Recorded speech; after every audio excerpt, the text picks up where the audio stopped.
এই জগতে যদি কেউ সংসার করতে চান তাহলে মা দুর্গাকে দেখে সংসার করতে হয়। একজন হলেন রাজনন্দিনী, আরেকজন হলেন শ্মশানবাসিনী। একজনার গায়ে ভরি ভরি স্বর্ণ আভরণ, আরেকজনার গায়ে শ্মশানের ছাই, সর্প, রুদ্রাক্ষের মালা। কিন্তু কেউ কাউকে খোঁটা দেয়, তুমি এত গরিব কেন, তোমার এত নেই কেন?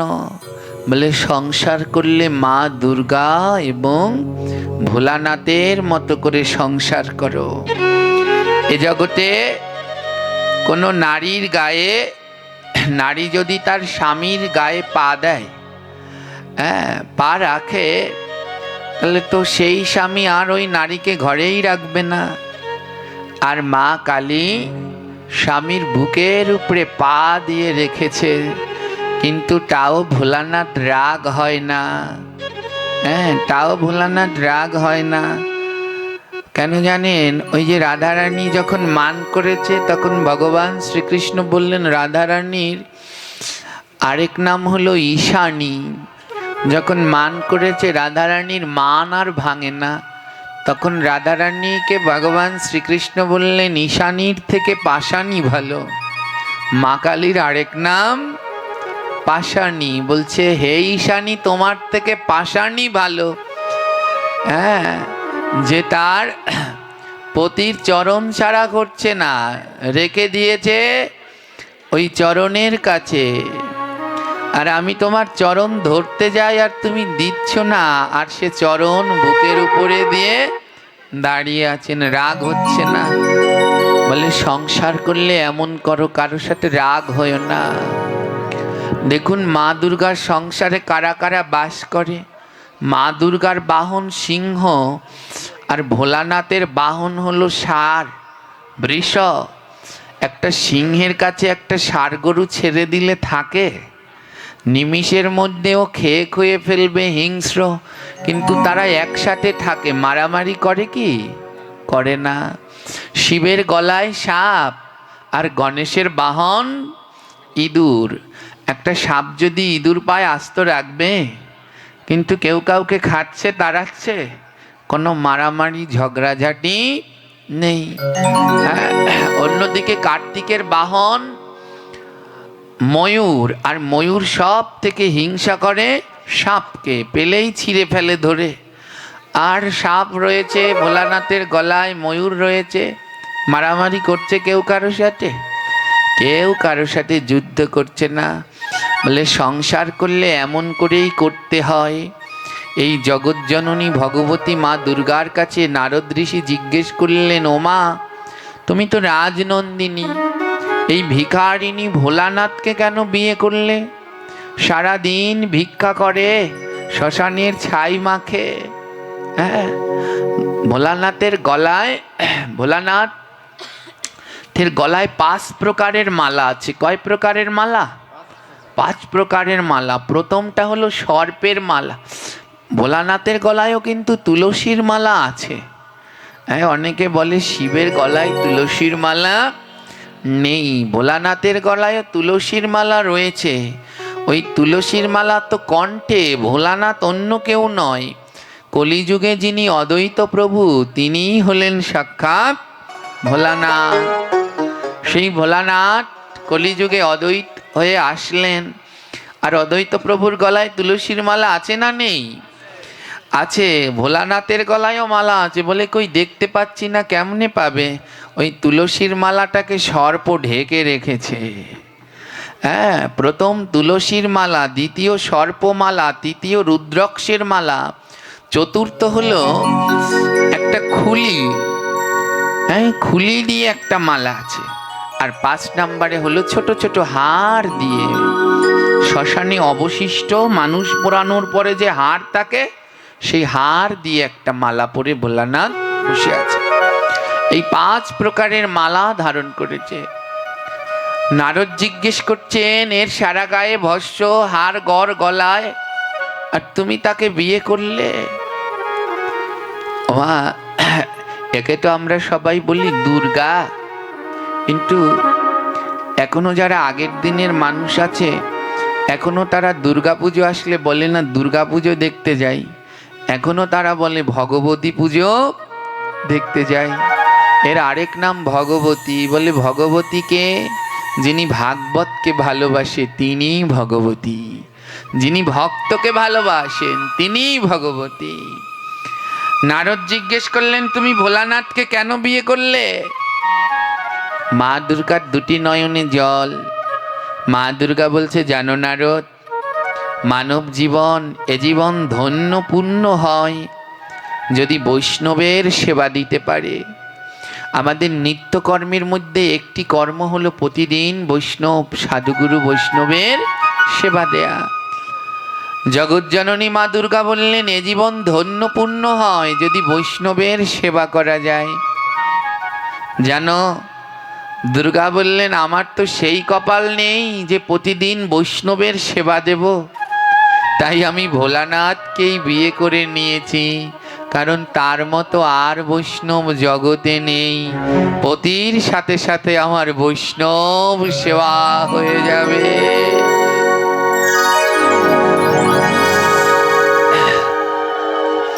বৈষ্ণব সেবা হয়ে যাবে। তাই বললেন 60,000 বছর ধরে গোবিন্দের সেবা করলে যেই পুণ্য লাভ করা যায়, কিঞ্চিত মাত্র বৈষ্ণবের সেবা করলে তার অধিক পুণ্য লাভ করা যায়। হ্যাঁ ওমা, ভোলানাথকে তাই মা দুর্গা বিবাহ করে নিলেন। বলে একসাথে পতি সেবাও হলো, বৈষ্ণব সেবাও হলো। এ জগতে সেই নারী বড় ভাগ্যবান, যেই নারীর প্রতি কৃষ্ণ প্রাণ, যেই নারীর প্রতি কৃষ্ণ ছাড়া গোবিন্দ ছাড়া কিছু বোঝে না, সেই নারী বড় ভাগ্যবান। প্রতির সাথে সাথে তার প্রত্যহ বৈষ্ণব সেবাও হয়ে যাচ্ছে। ভোলানাথ বৈষ্ণবদের ভিতরে শ্রেষ্ঠ। ভাগবত সিদ্ধান্ত দিলেন, নিম্নগানম যথা গঙ্গা দেবানামচ্যুতা যথা বৈষ্ণবানাম যথা শম্ভু পুরাণানাম মৃদাম তথা বৈষ্ণবানাম যথা শম্ভু। এ জগতে যত বৈষ্ণব আছে তার মধ্যে শ্রেষ্ঠ হলেন দেবাদিদেব মহাদেব। এবার প্রশ্ন করেন, কেমন বৈষ্ণব সে? বৈষ্ণব হলে ললাটে ঊর্ধ্বপুণ্ড তিলক নেই, গলায় তুলসীর মালা দেখতে পাচ্ছি না, কেমন বৈষ্ণব? সারা গায়ে শ্মশানের ছাই মেখে বসে আছে, গলায় হার পরে বসে আছে। নারদ ঋষিও ভুল বুঝেছিলেন ভোলানাথকে, কেমন বৈষ্ণব? সারা গায়ে শ্মশানের ছাই, গলায় ক্ষুদ্র ক্ষুদ্র শ্মশানের অবশিষ্ট সেই হাড়ের মালা, এ কেমন বৈষ্ণব? ধ্যান দিন। ভোলানাথ আমরা বলি, যেখানে কেউ মারা যায়, যখন মরা পোড়ানো হয়, সেই শ্মশানের ভিতরে গিয়ে ভোলানাথ গড়াগড়ি দেয়, তাই তো? একটা কথা বলুন, আমার মতো পাপী বেবিচারী মরলে ভোলানাথের কি দায় ঠেকলো সেখানে গিয়ে গড়াগড়ি দেবে? ভোলানাথ সব শ্মশানে গড়াগড়ি দেয় না, সব শ্মশানে গড়াগড়ি দেয় না। ভোলানাথ শ্মশানে গিয়ে হাড় কুড়োয়। মানুষ পোড়ানোর পরে ওই ছাইয়ের মধ্যে যে ক্ষুদ্র ক্ষুদ্র হাড় থাকে, সেই হাড়গুলোকে কুড়ায়, খুঁজে বেড়ায়, সেই হাড়গুলো দিয়ে মালা গেঁথে তারপরে ভোলানাথ সেগুলো গলায় পড়ে। সেগুলো গলায় পড়ে, এমনি করে ভোলানাথ থাকেন। তো বলুন, আমার মতো মহাপাপী মারা গেলে ভোলানাথ সেখান থেকে হাড় কুড়িয়ে কেন গলায় পড়বেন? নারদ ঋষি জিজ্ঞেস করলেন, হে প্রভু, এ তোমার কেমন লীলা যে তুমি শ্মশানের ছাই গাই মাখো? ভোলানাথ কিছু বললেন না। মা পার্বতী বললেন, শোনো নারদ, ভোলানাথ সব শ্মশানের ছাই মাখে না, বলে কোন শ্মশানের ছাই মাখে?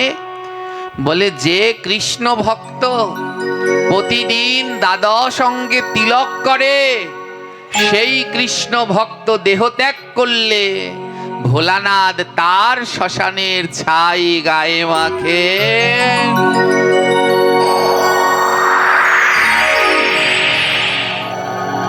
ভোলানাথ বলে ওটাই আমার তিলক। যে কৃষ্ণ ভক্ত প্রত্যহ দ্বাদশ অঙ্গে তিলক ধারণ করছে, তার ওই দেহটাই তিলক কুণ্ড হয়ে গেছে। তাই সে যখন দেহত্যাগ করে, আর তার গায়ের ভস্মই হয় আমার তিলক। ভোলানাথ সব শ্মশানের হাড় কুড়িয়ে গলায় মালা পরে না। যার গলায় 3 প্যাচের গণ্ঠি তুলসীর মালা আছে, যে তুলসীর মালা গলায় নিয়ে দেহ ত্যাগ করে, ভোলানাথ মৃত্যুর পরে তার শ্মশানে গিয়ে ক্ষুদ্র ক্ষুদ্র হার সন্ধান করে, আর সেই হার দিয়ে ভোলানাথ গলায় মালা পরে থাকে। বলে এর থেকে পরম রত্ন আমার আর কিছু নাই। এই হলেন মা পরম শ্রেষ্ঠ বৈষ্ণব ভোলানাথ। দুঃখ কি জানেন, এই আশেপাশে অনেক জায়গায়, সেদিনকে ওই যে এক জায়গায় নাম কীর্তনে পাঠ করতে গেলাম, অত্যন্ত দুঃখ এবং লজ্জার। নামযজ্ঞের একটি পাশে একটা গর্ত করা হয়, আর সেই গর্তের মধ্যে আগুন জ্বালানো হয়, আর সেখানে একটা ভোলানাথের ছবি রাখা হয় বা একটা বিগ্রহ রাখা হয়।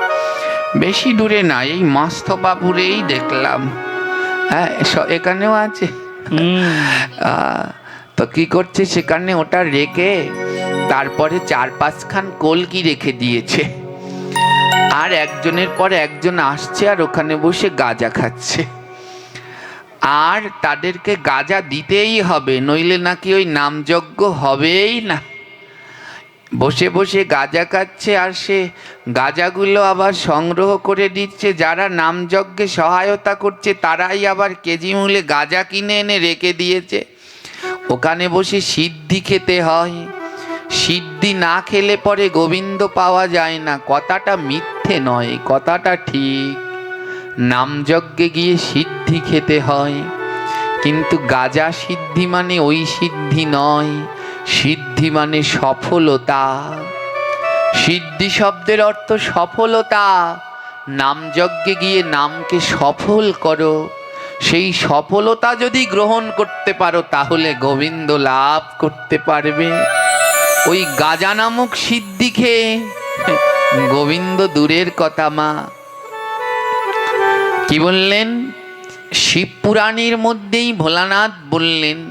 শিবের কথা তো শিব পুরাণেই রয়েছে, সেই শিব পুরাণের শ্লোকেই ভোলানাথ বললেন, মম দারে মম যজ্ঞে যে নরা তামক জাত দ্রব্য ভোক্তা প্রযচ্ছতি তেনার সপ্ত জন্মকলম বরাহ যোনি লভঃ।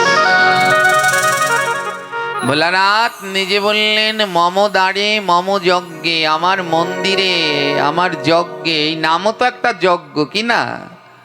যে নরা, যেই মানুষ তামাকজাত দ্রব্যা ভোক্তা প্রযচ্ছতি, তামাক জাতীয় দ্রব্য নিজে খায় কিংবা অন্যকে দেয়, তে নরা সপ্ত জন্মকাল, সেই মানুষ 7 জন্ম পর্যন্ত বরাহ যোনি লাভম। 7 জন্ম পর্যন্ত বরাহ হয়। বরাহ শব্দের অর্থ কি জানেন মা? জোরে বলুন, বরাহ শব্দের অর্থ কি? শূকর। একটু শুদ্ধ ভাষায় বললেন ভগবান। আমরা এক জায়গায় পাঠে গেলাম, বুঝলেন তো। এবারে এক ভক্ত ভাষায় আমাদের প্রসাদ পেতে বলল। এবার ওদের বাড়ির ছেলেটা এত দুষ্টু, আর সহ্য করা যায় না ওর দুষ্টামি। এবার ওর মা কিছু বলতেই পারছে না, যে আমরা সামনে রয়েছি, কি বলবে, কিন্তু দুষ্টুমির জ্বালা আর সহ্য করা যাচ্ছে না। এক সময় মা রাগ হয়ে আর থাকতে পারলেন না, ছেলেকে গালি দিচ্ছে, ওরে বরাহ নন্দন এবার থেমে যা। হ্যাঁ, গালিটাকে শুদ্ধ ভাষায় ব্যবহার করলেন। হ্যাঁ, বললেন ওরে বরাহ নন্দন এবার থেমে যা। ভগবানও তদ্রূপ বললেন, যারা তামাক জাতীয় দ্রব্য খায় কিংবা অন্যকে দেয় এরা পরের 7 জন্ম বরাহ, একটু শুদ্ধ বললেন। হ্যাঁ, শুকর হয়ে যায়। তামাক জাতীয় দ্রব্য মানে বোঝেন, শুধু গাঁজা তামাক জাতীয় দ্রব্য নয়, জর্দা, সিগারেট, তারপরে কি বলে সাদা খয়ের, এগুলো সব যত নেশা জাতীয় যা আছে এগুলো সব তামাক জাতীয় দ্রব্য। চা, ভক্তদের এই চা খাওয়াও নিষেধ, যেগুলো খেলে নেশা হয় এগুলো সম্পূর্ণ নিষেধ। বলে এগুলো যদি কেউ খায় কিংবা অন্যকে দেয়, খেতে সহায়তা করে, এরা পরের 7 জন্ম শূকর বরাহ কুলে জন্মগ্রহণ করে।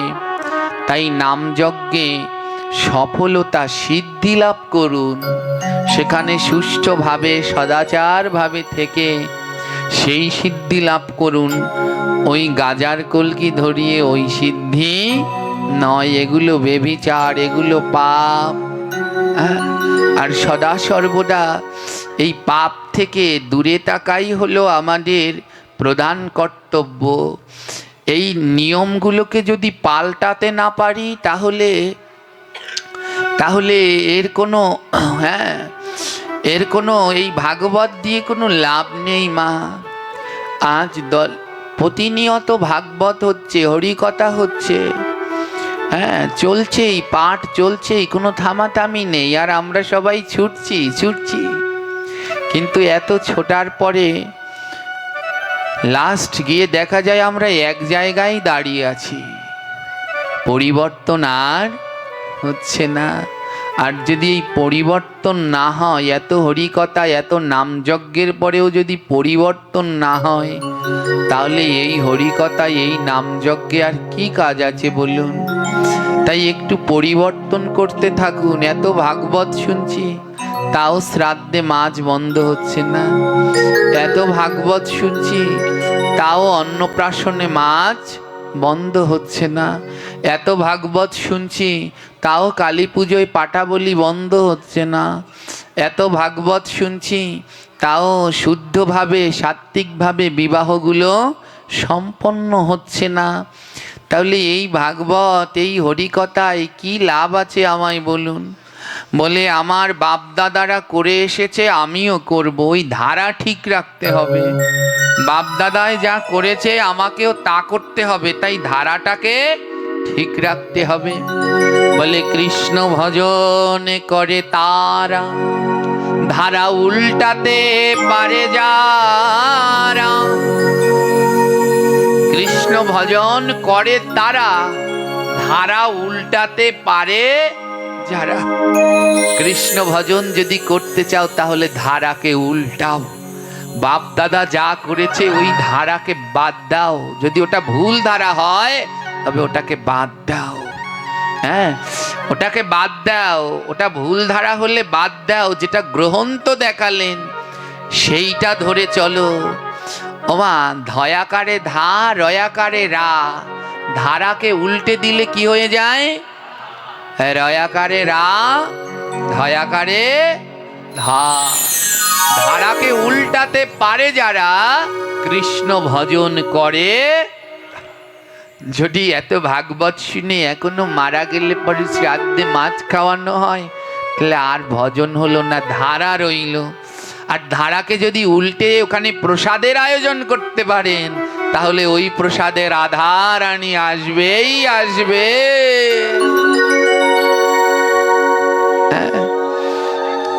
এই যে এখন বিয়ের মৌসুম চলছে, একটার পর একটা বিয়ে হচ্ছে, একটার পর একটা বিয়ে হচ্ছে। আমাকে এর মধ্যে একটা লঙ্কা কাণ্ড বেজে গেছে। একজনে নিমন্ত্রণ করতে এসেছে, বিয়েতে নিমন্ত্রণ করতে এসেছে। এবার বলছে সবার নিমন্ত্রণ। তো আমি তাকে বললাম, এটাকে কি নিমন্ত্রণ বলা যায়? ওখানে এতগুলো প্রাণীর হত্যা হচ্ছে, এতগুলো জীব হত্যা হচ্ছে, মাছ মাংস খাওয়াচ্ছেন, ওখানে কি নিমন্ত্রণ শব্দটা ব্যবহার করা যায়?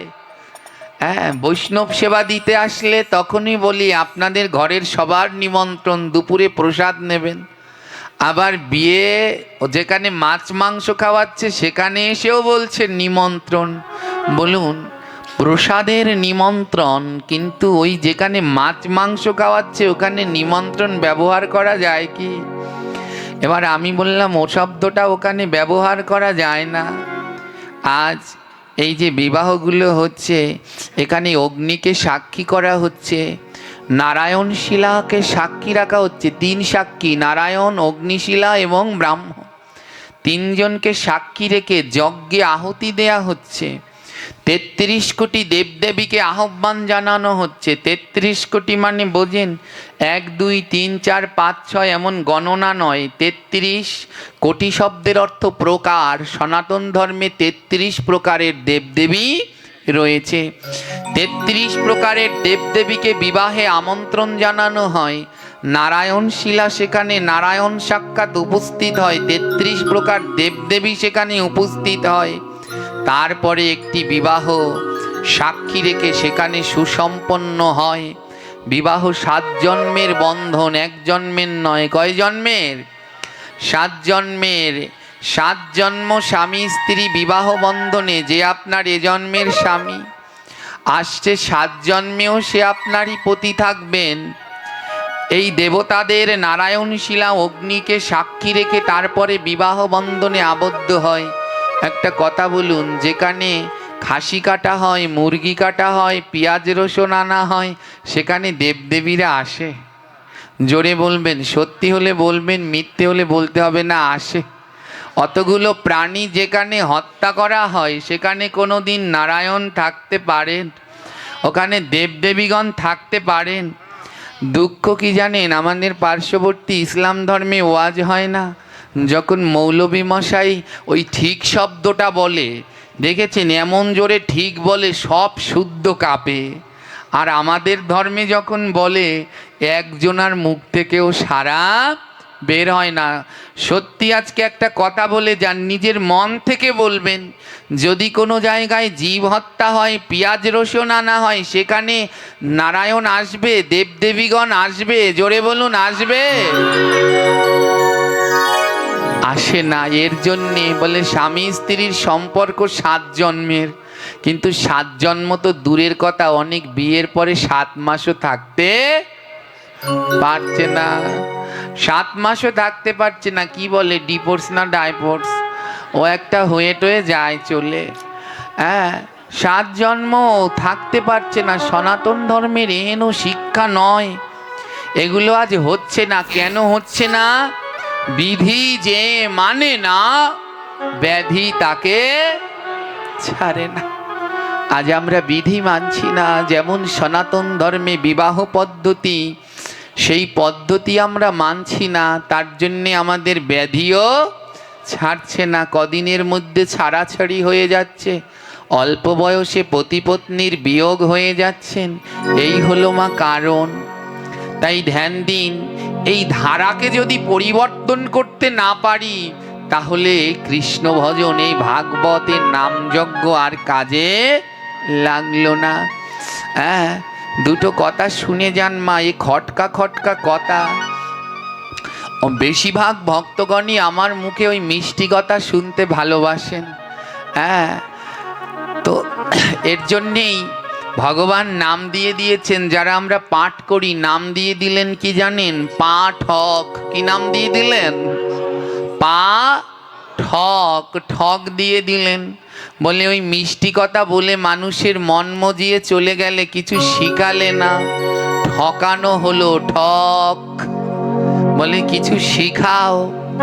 এই ধারাগুলো, যে ধারাগুলো কু, সেই ধারাগুলোকে উল্টাও। যদি উল্টাতে পারো তাহলে সেটাই রাধা।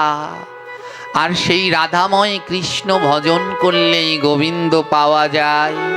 তাই আসুন, এই ভাগবত থেকে কিছু শিক্ষা নিয়ে আমরা মানব জীবনে কাজে লাগাই এবং মানব জীবনে কাজে লাগিয়ে আমাদের এই শ্রাদ্ধ আদিতে, অন্নপ্রাশনে, বিবাহে জীব হত্যা বন্ধ করে সেখানে গোবিন্দের প্রসাদের আয়োজন করি। মাতৃ আরাধনায় জীব হত্যা বন্ধ করে সেখানে গোবিন্দের প্রসাদের আয়োজন করি। গোবিন্দ প্রসাদ বিনে জগতে উদ্ধারের আর কোনো গতি নাই। এ জগতে কেউ যদি আমাদের মুক্তি দিতে পারে তাহলে সে হলো গোবিন্দের প্রসাদ। গোবিন্দের প্রসাদ, ওমা প্রসাদ খেলে মুক্তি পাওয়া যায় না? যায় না? জোরে বলুন, যায় না? হ্যাঁ, প্রসাদে মুক্তি ওই যে যখনই, প্রতিদিন তো প্রসাদ আমরা সবাই পেতে পারি না। যারা ভাগ্যবান তারা প্রতিদিন গোবিন্দের প্রসাদ পাচ্ছে, আর যারা আমার মতো অদম, প্রতিদিন যারা প্রসাদ পেতে পারছি না, ওই যখন বৈষ্ণব সেবা হয় তখন প্রসাদ পাই। আর যখন প্রসাদ পাই তখন রাস্তা দিয়ে আস্তে আস্তে বলছি, আহা কি অমৃতময় স্বাদ। এর জন্যেই এর নাম প্রসাদ, যার স্বাদ কোনোদিন কমে না, কমে না। প্রসাদ আজ কি হলো জানেন তো? এই প্রসাদ জীবকে মুক্তি দিতে পারে, অন্য কিছু পারে না। হ্যাঁ, এই মুক্তি দিয়ে দেয় ভববন্ধন থেকে। গোবিন্দের প্রসাদ মুক্তি দিয়ে দেয়। যারা 12 মাস প্রসাদ পাচ্ছেন, প্রতিদিন প্রসাদ পাচ্ছেন, তারা ভাগ্যবান। আর যারা পারলাম না, অন্তত শেষের দিনে প্রসাদ পাওয়ার ব্যবস্থা করুন। শেষের দিন মানে কি মা? ওই শ্রাদ্ধের দিন। ওই শ্রাদ্ধের দিন, ওদিন এই পৃথিবী ছেড়ে ওই দিকে রওনা দেব, এই ধাম ছেড়ে ওই দিকে রওনা দেব। যখন ওদিকে যাব, ওই দিনও যদি জীব হত্যা হয়, ওদিনও যদি ঘরের ভিতরে বাড়িতে জীব হত্যা হয়, তাহলে আর আমাদের কোনো গতি হলো না। ওই দিনটায় গোবিন্দের প্রসাদ পেয়ে যেন রওনা দিতে পারি। বলে এই সমাজ কবে পরিবর্তন হবে?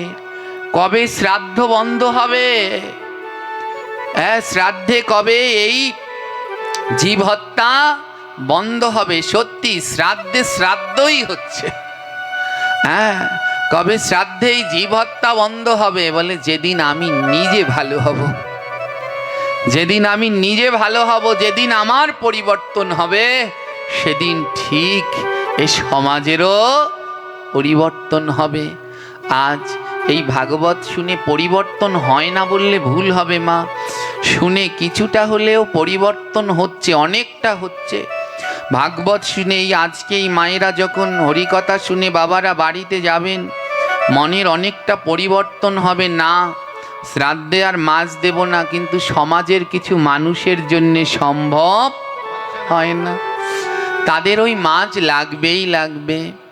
যখনই ওই কেউ মারা যায়, সমাজের মানুষকে নিয়ে বসে, যদি বলে আমার বাবার শ্রাদ্ধে, মায়ের শ্রাদ্ধে সাত্বিক আহার করব, তখনই তারা একজন দাঁড়িয়ে ওর মধ্যে প্রশ্ন করে, কে রে, তোর বাপ কি সারা জীবন নিরামিষ খেয়েছিল যে তার শ্রাদ্ধে নিরামিষ খাওয়াবি?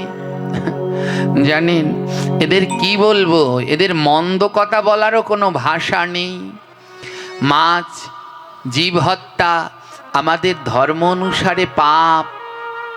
কারো গায়ে যদি আগুন লাগে তাহলে কি করতে হয়? জল ঢালতে হয় না কেরোসিন তেল ঢালতে হয়?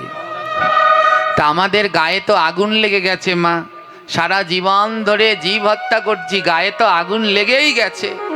এবার যেদিন শ্রাদ্ধ সেদিন যদি আবার মাছ দেই তাহলে আরো কেরোসিন দেয়া হলো।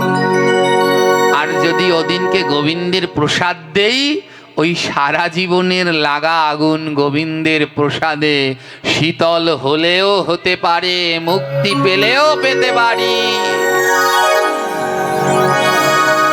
তাই আসুন না গোবিন্দের প্রসাদের আয়োজন করি। একটা কথা বলুন, বলে বাবা সমাজের জন্য তো হচ্ছে না, একটা উপায় শিখুন। বলুন মহাপাপী তাকে ফাঁসি দেয়া হয়, ওই ফাঁসির আসামির শেষের দিনের ইচ্ছাটা পূর্ণ হয় না? হয় না? হয়তো ফাঁসির আসামি শেষ ইচ্ছাটা পূর্ণ করে না। আমরা তো সব ফাঁসির আসামি। হ্যাঁ, তাই আজ এ ভাগবত থেকে শিক্ষা নিন, নিজের সন্তানকে গিয়ে বলুন, বাবা আমার জীবনের শেষ ইচ্ছা, আমি তো সারা জীবন গোবিন্দের প্রসাদ পেতে পারলাম না, সারা জীবন সাত্বিকার করতে পারলাম না, আমার জীবনের শেষ ইচ্ছা আমার শ্রাদ্ধের দিন যেন গোবিন্দের প্রসাদের আয়োজন করা হয়। নিজ সন্তান নিজ পরিজনকে গিয়ে বলুন, আমি আমার যেদিন শ্রাদ্ধ সেদিন তো আমি এধাম ছেড়ে ওধামে রওনা দেব, তাই ওদিন যেন আমার বাড়িতে সাধুগুরু বৈষ্ণব আসেন, এসে যেন তারা আরতি কীর্তন করেন, গোবিন্দের ভোগ লাগায়, আর সেই প্রসাদ যেন আমি পাই। আর যখন এধাম থেকে ওধামে যাব, সাধুগুরু বৈষ্ণব আমার অঙ্গনে আঙিনায় কীর্তন করবে, আমি যাওয়ার সময় যেন ভক্তের ধুলায় একটা গড়াগড়ি দিয়ে ওই ধুলা সঙ্গে করে নিয়ে তো ওই ধামে যেতে পারি,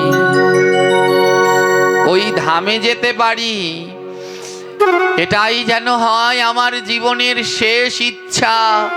অন্তিম দিন, সারা জীবন তো পারলাম না, অন্তিম দিন যেন গোবিন্দের প্রসাদ নিয়ে ভক্তের চরণধুলি মেখে দুই কর্ণ ভরে মধুর নাম শ্রবণ করে যেতে পারি।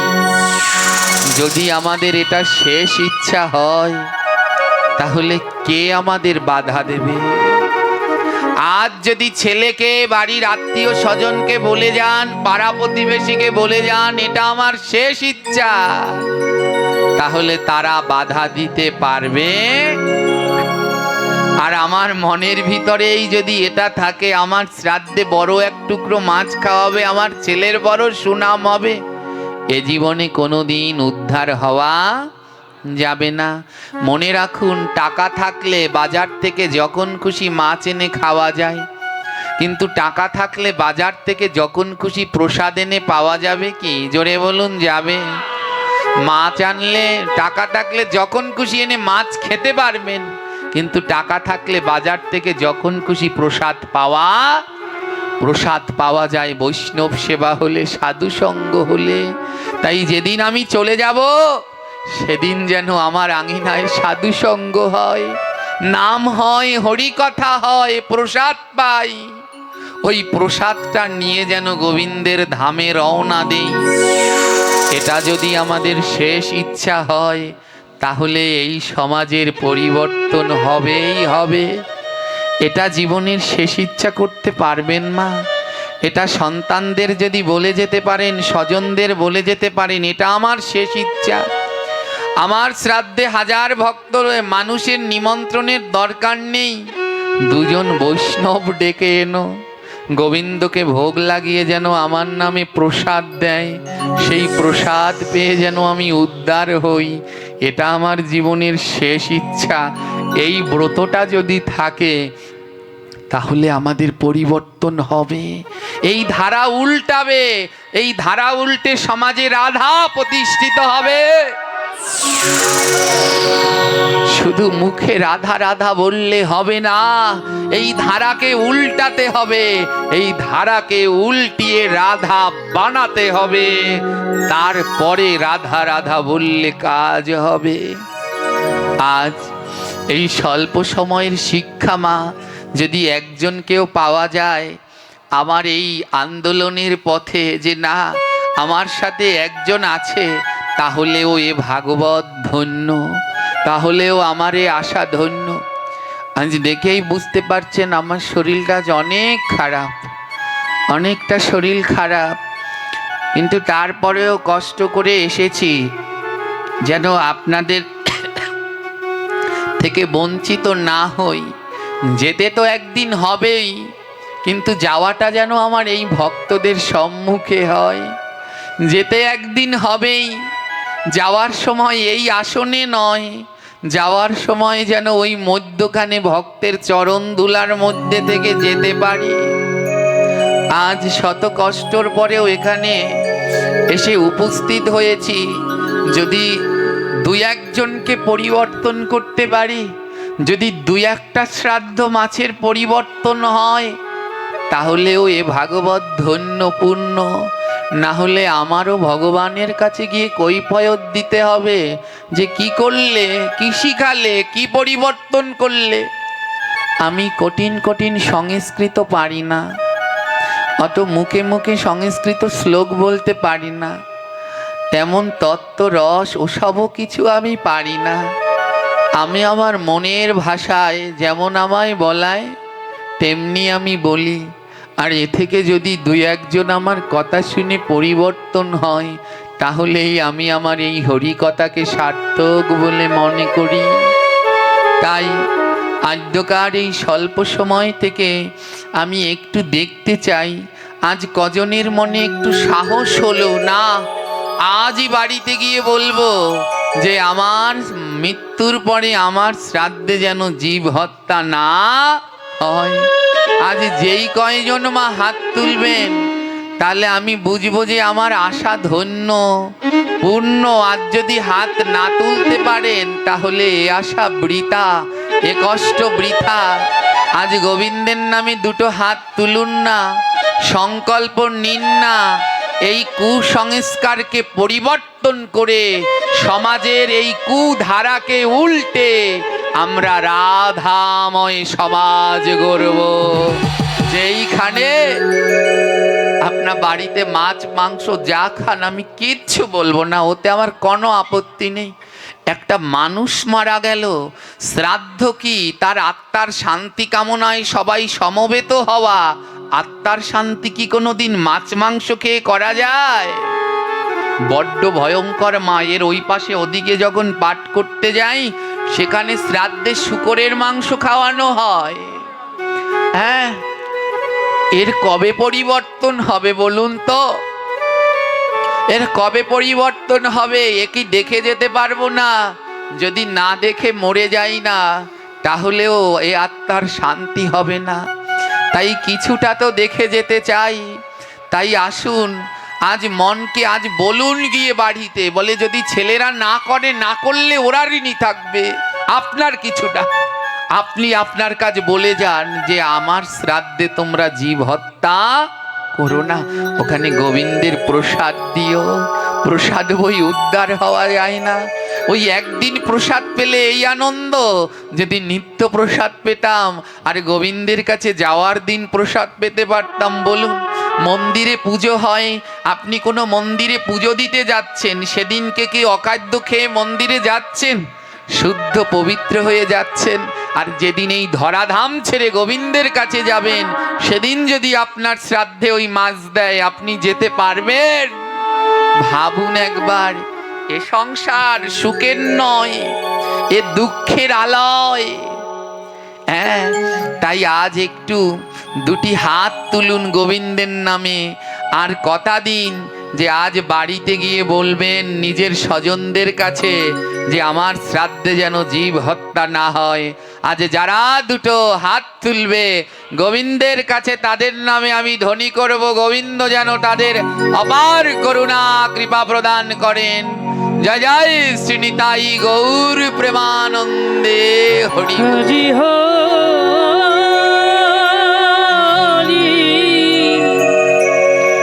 হরি হরি হরি।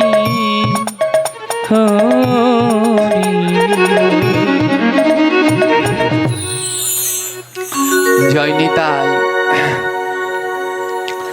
এ জগতে যতটা পারুন মা নিচু হন, নিচু না হলে গোবিন্দ পাওয়া যায় না। কতটা নিচু হব? আসুন একটু ভক্ত চরিত্রের দিকে ধ্যান দেই। মহাভারতের এক চরিত্র, সবাই জানেন, কম বেশি শ্রবণ করেছেন, নাম তার বিদুর। আর বিদুর চরিত্রের থেকেও বড় পরম করুণীয় চরিত্র হলেন তার সহধর্মিণী, নাম তার পরাশরী। বিদুরের সহধর্মিণী পরাশরী, তার মতো ভক্ত হয় না মা। বিদুর ছিলেন প্রধানমন্ত্রী, কিন্তু থাকতেন কোথায় জানেন? একটা ওই হস্তিনাপুরে একটা মাটির ঘরে থাকতেন। আর সেই ঘরটার ছাউনি ছিল খুরে পাতার, লতা পাতার ছাউনি। একদিন মহামহিম ভীষ্ম বিদুরের ঘরে গেলেন। গিয়ে দেখে বিদুর আর তার সহধর্মিণী ওই ভাঙা ঘরের ভিতরে কৃষ্ণ নাম করছে। দুটি নয়নের জলে ভেসে বিদুর আর তার সহধর্মিণী কৃষ্ণ নাম করছে। হরে কৃষ্ণ হরে কৃষ্ণ কৃষ্ণ কৃষ্ণ হরে হরে হরে রাম হরে রাম রাম রাম হরে হরে হরে কৃষ্ণ হরে কৃষ্ণ কৃষ্ণ কৃষ্ণ হরে হরে হরে রাম হরে রাম রাম রাম হরে হরে হরে কৃষ্ণ হরে কৃষ্ণ প্রেম সে সকলে কৃষ্ণ কৃষ্ণ হরে হরে হরিব হরে রাম রাম রাম রাম হরে হরে হরে কৃষ্ণ হরে কৃষ্ণ কৃষ্ণ কৃষ্ণ হরে হরে হরে রাম হরে রাম রাম রাম হরে হরে হরে কৃষ্ণ হরে কৃষ্ণ হরিব কৃষ্ণ হরে হরে হরে রাম রাম রাম রাম হরে হরে হরে কৃষ্ণ হরে কৃষ্ণ গৌর হরি বল হরি কৃষ্ণ কৃষ্ণ হরে হরে হরে রাম রাম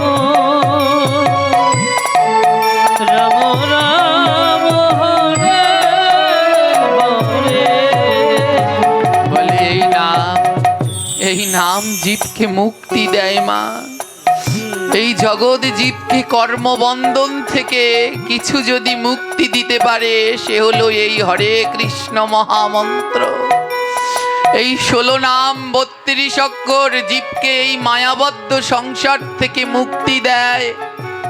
অনাবরত এই সংসার নামক মায়ার কারখানায় পড়ে অনাবরত জরা ব্যাধি রোগ শোক দুঃখ ত্রিতাপ জ্বালায় ভুগছি। বলে আনন্দ কোথায়? একমাত্র এই সাধু সঙ্গ হরি কথায়। আর মুক্তি কোথায়? মধুর কৃষ্ণ নামে। তাই কেউ বদন বন্ধ রাখবেন না, সবাই বদন ভুলে আমার প্রভুর দিব্য নাম কীর্তন করুন। হরে কৃষ্ণ হরে কৃষ্ণ হরিব কৃষ্ণ কৃষ্ণ হরে হরে হরে রাম রাম রাম রাম হরে হরে হরে কৃষ্ণ হরে কৃষ্ণ হরি বল হরি বল কৃষ্ণ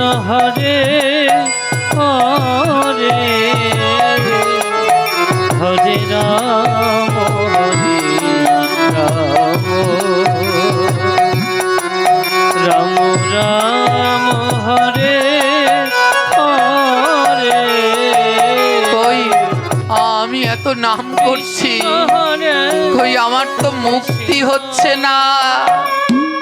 এক পাশে দাঁড়িয়ে বৈষ্ণব বলে, ও ভক্ত, মুক্তি হবে কি করে? তোমার নাম তো আমার গোবিন্দ গ্রহণ করছে না। ভক্ত জিজ্ঞেস করে, বৈষ্ণব কেমন করে বুঝবো আমার প্রাণ গোবিন্দ আমার নাম গ্রহণ করেছে? বৈষ্ণব বলে, যেই দিন দেখবে বদনে নাম আর নয়নে জল, যেই দিন দেখবে বদনে নাম করছো আর দুই নয়নে জল ঝরছে, সেদিন জেনে নেবে তোমার নাম আমার গোবিন্দ গ্রহণ করেছে। তাই দুই নয়নের জলে ভেসে ভেসে আজ নাম করো মা, এমন মানব জন্ম আর হবে না। হরে কৃষ্ণ হরে হরিব প্রেম সে কৃষ্ণ কৃষ্ণ হরে হরে হরে রাম হরে রাম রাম রাম হরে হরে কৃষ্ণ হরে কৃষ্ণ কৃষ্ণ কৃষ্ণ হরে হরে হরে রাম হরে রাম রাম রাম হরে হরে ওই এত নাম করছি তাও তো নয়নে জল ঝরে না। বৈষ্ণব কবি এক পাশে দাঁড়িয়ে বললেন, ভক্ত এ জগতে সবার নয়নে জল ঝরে না। বলে, কার নয়নে জল ঝরে? বলে, যারা মুখে নাম করে আর দুই হাত দিয়ে আমার কৃষ্ণ ভক্তের পরশ করে, এ জগতে তাদের নয়নে জল ঝরে গো। যারা আবার কৃষ্ণ ভক্তকে বুকের মাঝে জড়িয়ে ধরে প্রেমালিঙ্গন পরশ করে, তারা অনাবরত কৃষ্ণ নামে ঝরে। হরে রাম রাম রাম হরে হরে হরে কৃষ্ণ হরে কৃষ্ণ হরিব কৃষ্ণ কৃষ্ণ হরে হরে হরে রাম হরে রাম রাম রাম হরে হরে কৃষ্ণ হরে কৃষ্ণ গৌর হরি গৌর হরি কৃষ্ণ কৃষ্ণ হরে হরে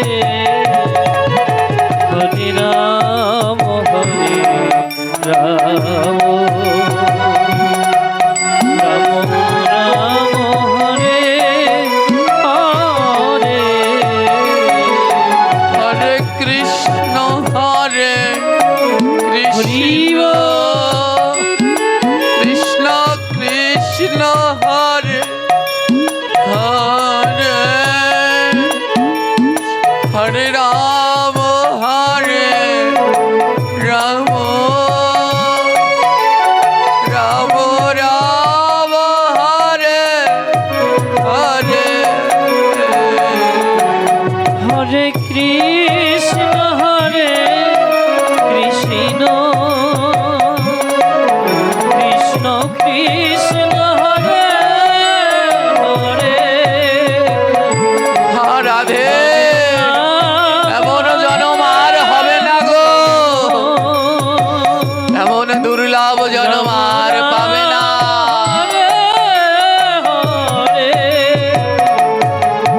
হরে কৃষ্ণ হরি হরে বল। কৃষ্ণ কৃষ্ণ হরে হরে হরে রাম রাম রাম হরে হরে হরে কৃষ্ণ কৃষ্ণ কৃষ্ণ হরে হরে হরে রাম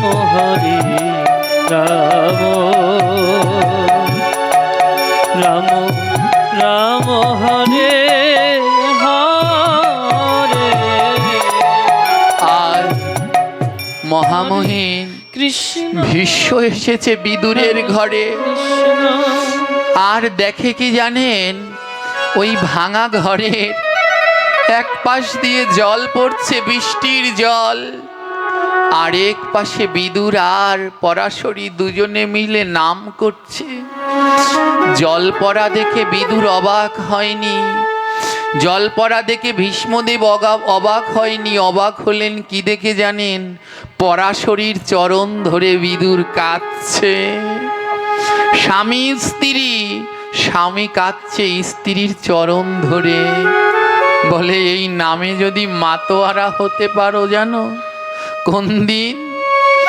কোন দিন নামে মাতোয়ারা হয়? ওই মতুয়া কাকে বলে? যারা নামে মাতোয়ারা হয় তাদেরই মতুয়া বলে। হরি বল বললেই মতুয়া না। যারা হরি নামে মেতে গেছেন, কোনো চিন্তা নেই, চেতনা নেই, ভাবনা নেই, তারাই মতুয়া। আজ হরি নাম কৃষ্ণ নামে যদি মাততে পারো, কেমন ভাবে মাতবে? স্বামী স্ত্রী পাশে বসা, জ্ঞান নেই, নামে এমন হয়ে গেছে জ্ঞান নেই কে স্বামী কে স্ত্রী। আজ এখানে অনেকে এসেছেন স্বামী স্ত্রী, অনেকে এসেছেন গুরু শিষ্য, অনেকে এসেছেন মা এবং সন্তান। আজ এই হরিকথায় মায়ের পাশে যদি সন্তান বসে থাকে, মা যদি মনে করে না আমি সন্তানের চরণে হাত দেব না, গুরুর পাশে তার শিষ্য বসে আছে, গুরু যদি মনে করে আমার শিষ্যের চরণে হাত দেব না, স্বামীর পাশে স্ত্রী বসে আছে, স্বামী যদি মনে করে আমার স্ত্রীর চরণে হাত দেব না, তার এ কথায় আর কাজ হবে না। বলে আজ যেন স্বামী স্ত্রী গুরু শিষ্য মা সন্তানের সম্পর্ক না থাকে, আজ এখানে সবাই গোবিন্দের দাস, গোবিন্দের দাস হয়ে ভজন করো, গোবিন্দের দাস হয়ে নাম শ্রবণ করো। আজ চেতনা নেই। বিদুর পরাশরীর চরণ ধরে কাঁদছে আর কৃষ্ণ বলে গলে যাচ্ছে।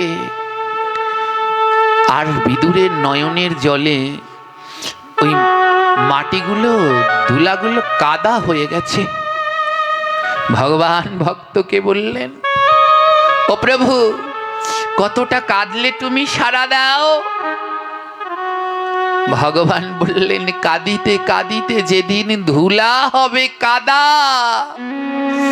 সেই না কাদায় নন্দের বেটা জন্মে জন্মে বাধা। দুই নয়নের জলে কৃষ্ণ বলে ডাকতে ডাকতে যেদিন ধুলা কাদা হয়ে যাবে, সেদিনও গোবিন্দ আসবেন, ধরা দেবেন। নয়নের জল ছাড়া গোবিন্দ পাওয়া যায় না মা, তাই সদা সর্বদা তাকে নয়ন জল দিয়ে হা প্রাণনাথ, হা প্রাণনাথ বলে ডাকো। বলে প্রাণনাথ বলে কেন ডাকবো? দ্রৌপদীর যখন বস্ত্রহরণ হচ্ছে, দ্রৌপদী সবার কাছে গেলেন, কেউ সাহায্য করলেন না। তখন ভগবানের শরণাপন্ন হয়ে গোবিন্দকে ডাকলেন। গোবিন্দকে দুই বাহু তুলে দ্রৌপদী ডাকছেন, ও গোলকনাথ আমায় রক্ষা করো। যেই না গোলকনাথ বলেছে, গোবিন্দ গোলক থেকে রওনা দিয়েছে। গোবিন্দের আসতে দেরি দেখে, গোলক থেকে আসতে তো একটু দেরি হবেই ভুলোকে, আসতে দেরি দেখে দ্রৌপদী আবার ডাকছে, ও দ্বারকানাথ আমায় রক্ষা করো। গোলকের গোবিন্দ দ্বারকায় গিয়ে আবার দ্বারকানাথ সেজে রওনা দিলেন। আসতে দেরি, দ্বারকা থেকে আসতে দেরি হয়েছে দেখে দ্রৌপদী দ্বারকানাথ বাদ দিয়ে বললেন, হে বৃন্দাবন চন্দ্র আমায় রক্ষা করো। দ্বারকার কৃষ্ণ বৃন্দাবনে গিয়ে আবার বৃন্দাবন চন্দ্র হয়ে রওনা নিলেন। আসতে দেরি, আসতে দেরি, আবার ডাকলেন, হে গোকুলনাথ আমায় রক্ষা করো। বৃন্দাবনের কৃষ্ণ গোকুলে গিয়ে গোকুলনাথ হয়ে রওনা দিলেন। কত নামে ডাকলেন, গোবিন্দ আসছে না। যখনই কিনা দ্রৌপদী দুটি বাহু তুলে বললেন, হে প্রাণনাথ তুমি কোথায় আছো প্রাণনাথ, আমায় রক্ষা করো, সঙ্গে সঙ্গে গোবিন্দ এসে হাজির। দ্রৌপদী জিজ্ঞেস করলো, গোবিন্দ তোমার আসতে এত দেরি কেন? গোবিন্দ বলে, গোলকনাথ বলেছ তাই গোলক দিয়ে রওনা দিয়েছি, দ্বারকানাথ বলেছ তাই দ্বারকা দিয়ে রওনা দিয়েছি, বৃন্দাবন চন্দ্র বলেছ তাই বৃন্দাবন দিয়ে রওনা দিয়েছি। আর যেই কিনা বললে প্রাণনাথ, তোমার প্রাণের মধ্যে থেকে তোমার সামনে এসে দাঁড়ালাম দ্রৌপদী। বলো না গো রাধে রাধে। গোলকনাথ বলতে আমার আসতে অনেক দেরি হয়, গোলক থেকে আবার আসতে হয়। দ্বারকানাথ বললে আবার দ্বারকা থেকে আসতে হয়। কিন্তু কেউ যদি আমায় প্রাণনাথ বলে ডাকে আমার আসতে দেরি হয় না, কারণ আমি তো ভক্তের প্রাণের মধ্যেই থাকি। যেই আমায় প্রাণনাথ বলে ডাক দেয় আমি ভক্তের প্রাণ থেকে বেরিয়ে ভক্তের সামনে দাস হয়ে দাঁড়িয়ে যাই। মহামহিন ভীষ্ম বলছে, ও বিদুর ঘরের চালটা ঠিক করাও না কেন? বিদুর বলছে, পিতামহ এ আমার গোবিন্দের কৃপা, যদি ঘরে ভালো চাল থাকতো বৃষ্টি পড়লে আমরা লেপ কাতা মুড়ি দিয়ে ঘুমাতাম। আমাদের ঘরে চাল নাই তাই বৃষ্টি পড়ে, তাই আমাদের ঘুম নাই। আর এই জগতে যার চোখে ঘুম নাই তার মুখে অনাবরত নাম আছে। বলে যে জিতেন্দ্রিয়, ইন্দ্রিয়কে জয় করতে পেরেছে, এই চোখ নামক ইন্দ্রিয়কে যে জয় করেছে, ঘুমকে জয় করে নিয়েছে, তার মুখে নামের বিরাম হয় না, বিরাম হয় না। আজ কি করলেন? বললেন দরকার নেই আমার গোবিন্দের কৃপা, গোবিন্দেই এই ভাঙা চালি আমাদের ভালো। বৃষ্টি পড়লে আমরা ঘুমাই না, আর সকালের প্রথম সূর্যের আলো আমাদের চোখে এসে লাগে, আর আমাদের ডেকে বলে সকাল হয়ে গেছে আর ঘুমিও না, ওঠো মঙ্গল আরতি করো, নইলে যে তোমার গতি নাই, উঠে পড়ো। ডেকে দেয় গোবিন্দের কৃপা। মহামহিন বিশ্ব দুটি নয়নে জল নিয়ে যাচ্ছেন আর মনে মনে বলছেন, এদের দরজায় যদি কুকুর হতে পারতাম এ জীবন ধন্য হয়ে যেত। যারা গোবিন্দ বই কিছু বোঝে না, এদের দরজায় কুকুর হতে পারলে ভালো। আজ বিদুরের পরাশরীর মনে বড় বাসনা জেগেছে, মা তাদের কোনো সন্তান নেই। পরাশরী গোবিন্দকেই সন্তান জ্ঞান করেন। এ জগতে সে বড় ভাগ্যবান যে গোবিন্দকে সন্তান জ্ঞানে ভজন করতে পারে। আপনার ছেলে থাক, মেয়ে থাক, যা থাক মা, মনের ভিতরে শান্তি নাই। আর গোবিন্দকে সন্তান জ্ঞান করে যদি ভজন করতে পারেন তাহলে তার শান্তির কোনো অভাব নাই, অভাব নাই। এ জগতে কত বন্ধু পাবেন, কিন্তু আমার কৃষ্ণকে যদি বন্ধু ভেবে ভজন করতে পারেন তাহলে জীবনে ঠকবেন না। ও বন্ধু আপনায় ভবনদী পার করে দেবেন। আজ পরাশরী মা আমার মনে বড় স্বাদ জেগেছে। বিদুরকে বলছে, স্বামী ওই কৃষ্ণই সাক্ষাৎ ভগবান, যে আমায় পিসিমা বলে ডাকে, ও অন্য কেউ না, ও সাক্ষাৎ ভগবান।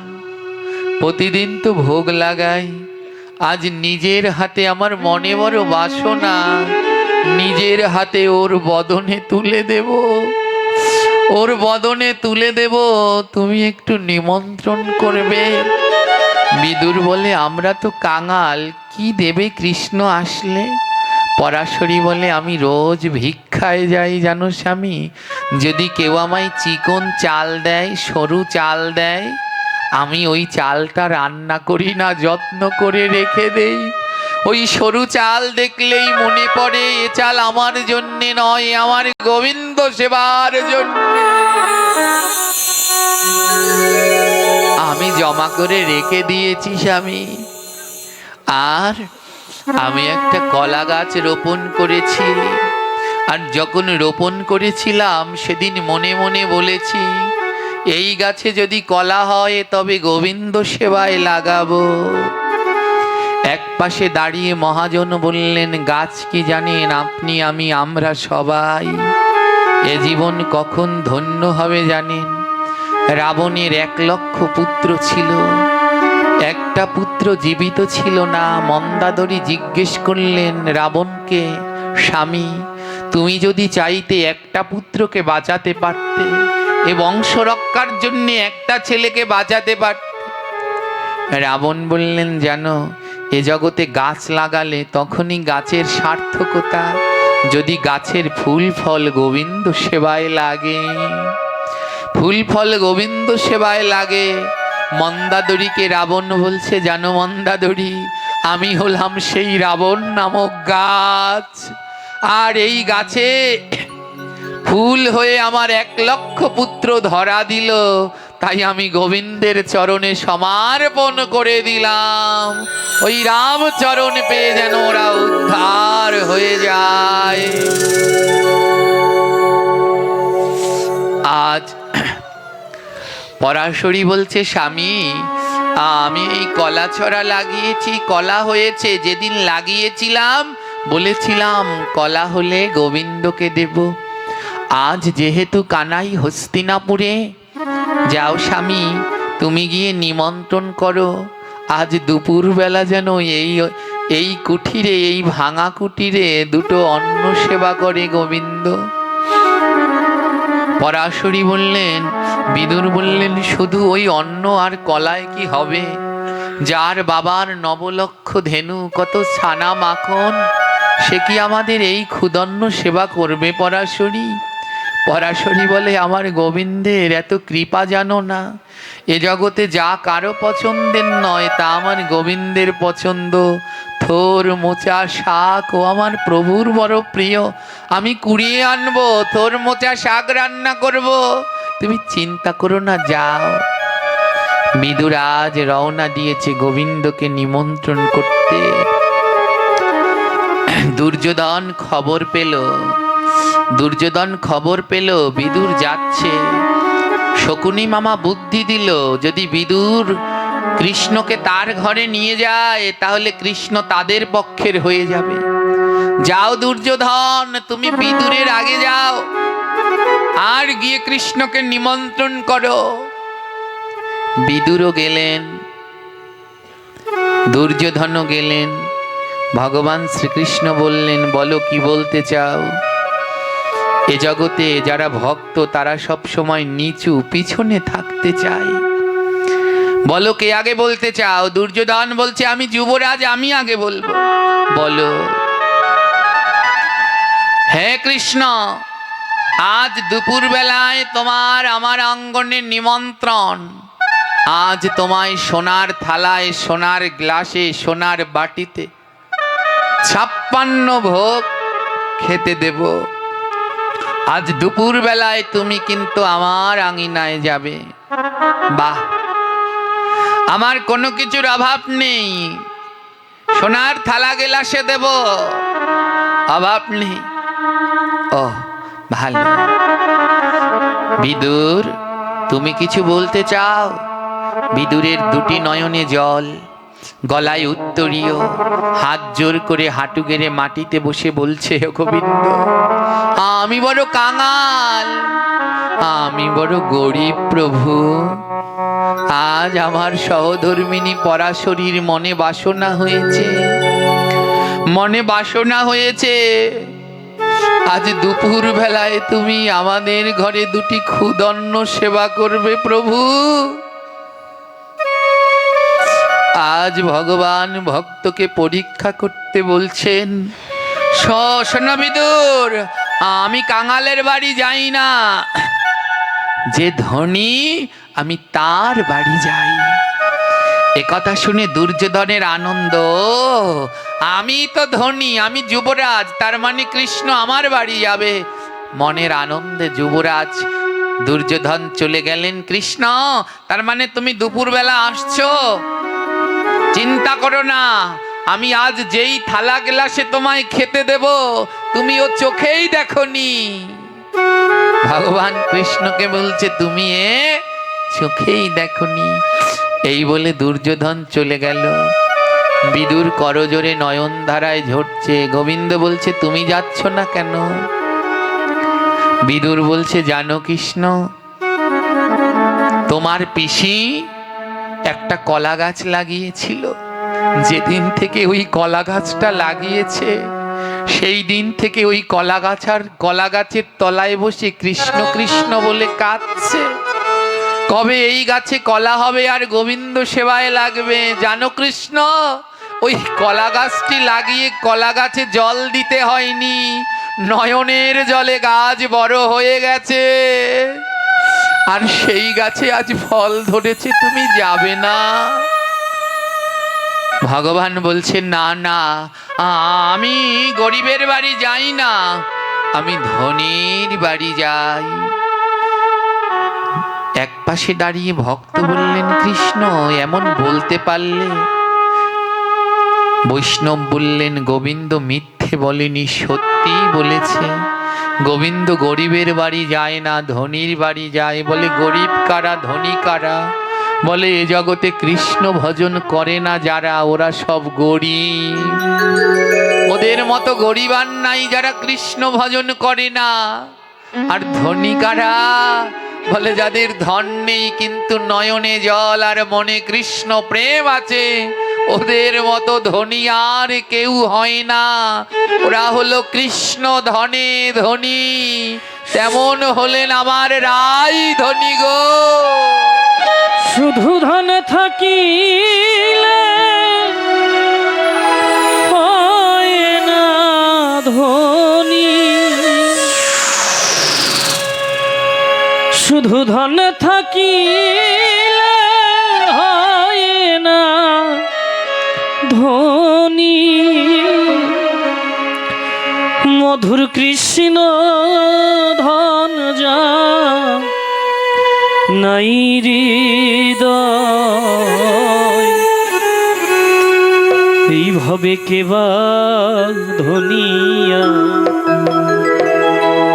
রে কেবা গরিব। হরি বল, হরি বল। বোঝাবার রাধে।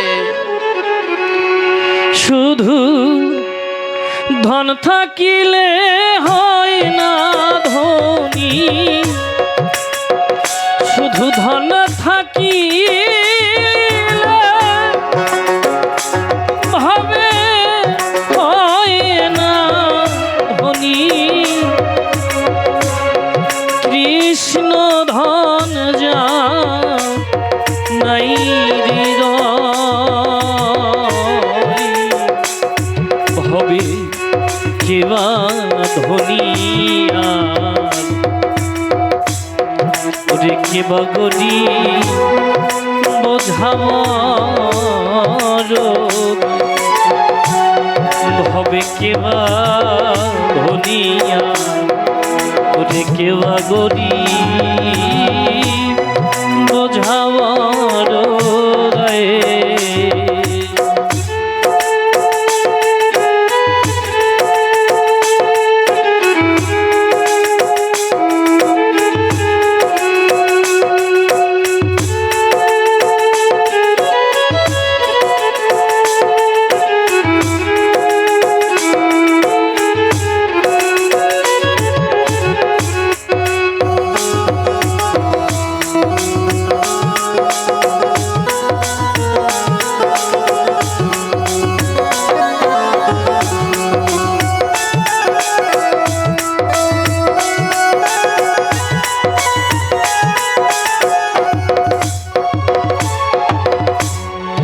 আর পার্থিব ধন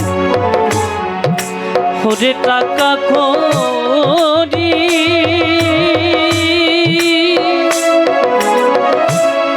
ওরে টাকা করি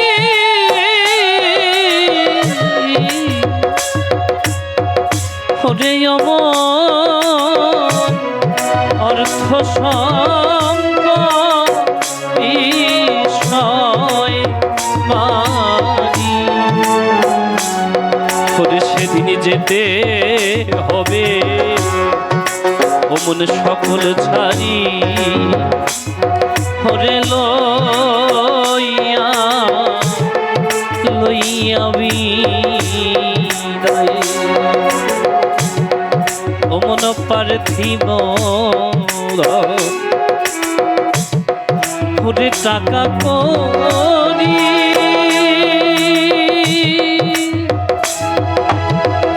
ওরে টাকা করি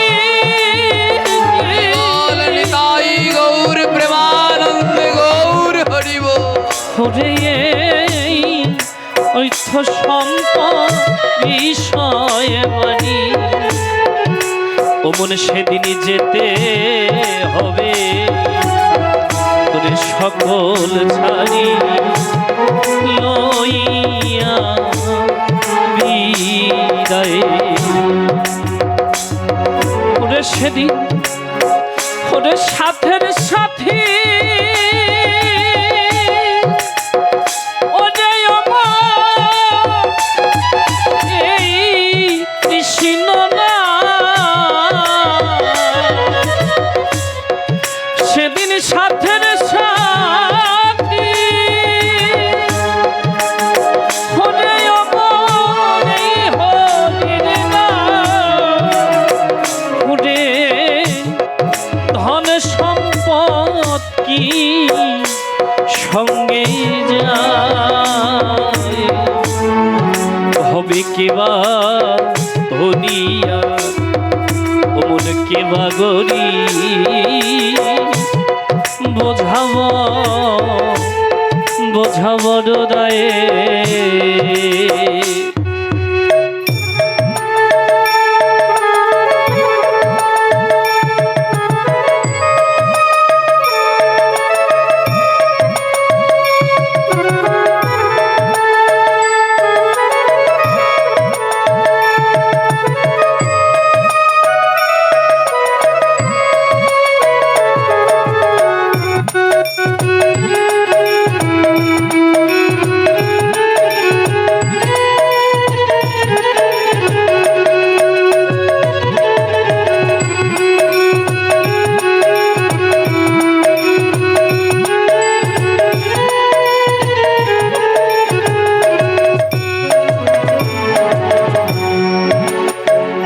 কৃষ্ণ ধন যা ওরে ভরা হৃদয়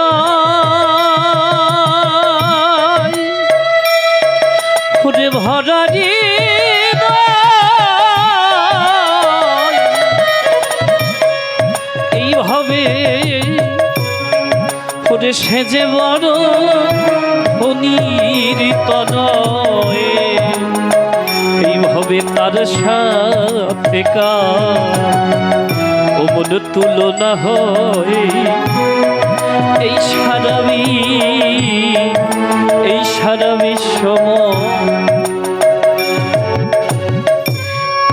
ওমন কৃষ্ণ মধুর কৃষ্ণ ধন যা এইভাবে ভরা হৃদয় ওরে ভরা